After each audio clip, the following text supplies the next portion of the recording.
ఓం సాయిరామ్. అందరికీ నమస్కారం అండి. అందరూ ఎలా ఉన్నారు ఫ్రెండ్స్? అందరూ ఆ షిరిడి సాయినాథుని ఆశీస్సులతో అందరూ బావుండాలి, అందరూ ఆరోగ్యంగా ఉండాలి అని మనస్ఫూర్తిగా కోరుకుంటూ, ఈరోజు వీడియోలోకి వెళ్ళిపోదాం ఫ్రెండ్స్. అంతకన్నా ముందు మన ఛానల్‌ని ఎవరైనా కొత్తగా చూస్తున్నట్లయితే మన ఛానల్‌ని సబ్స్క్రైబ్ చేసుకోండి ఫ్రెండ్స్. సద్గురు సాయి 77. అలాగే మన వీడియో నచ్చితే ఒక చిన్న లైక్ చేయండి ఫ్రెండ్స్. ఈరోజు బాబాగారు మన కోసం ఒక చక్కటి సందేశాన్ని తీసుకొచ్చారు ఫ్రెండ్స్. అది ఏంటో బాబాగారి మాటల్లోనే తెలుసుకుందాం. తాను చేసిన పనికి మెప్పుదల, పొగడ్త కోరుకోవటం మానవ సహజం. ఒక్క ప్రశంసా వాక్యం ఎంతో ఉత్సాహాన్నిచ్చి, ఆత్మవిశ్వాసాన్ని పెంపొందిస్తుంది. ఆత్మన్యూనత భావంతో బాధపడే వారికి ఒక మెచ్చుకోలు వాక్యం మందులాగా పనిచేస్తే భుజం తట్టటం బలవర్ధకమై తోడ్పడుతుంది.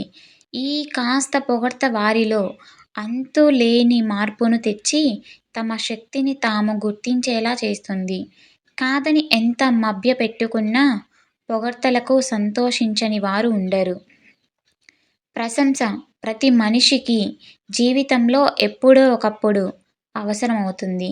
అది గుర్తించి ఎవరైనా ఒక మంచి పని చేసినప్పుడు బాగుంది అని అంటే అది సకాలంలో వేసిన ఎరువులాగా మంచి ఫలసాయం ఇస్తుంది.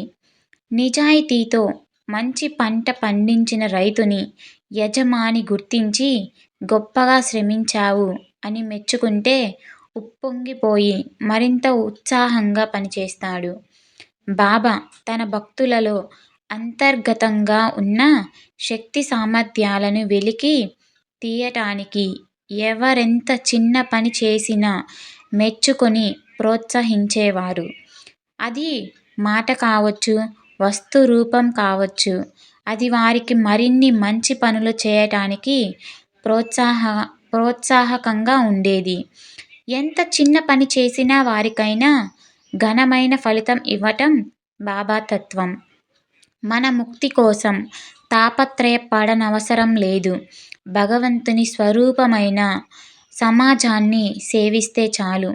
శాశ్వతమైన ఆనందాన్ని ప్రసాదించే బాబా మెప్పు పొందటానికి మనం మంచిని మెచ్చి ప్రోత్సహించాలి. ఓం సాయిరామ్. ఈరోజు మన వీడియో నచ్చితే ఒక చిన్న లైక్ చేయండి ఫ్రెండ్స్.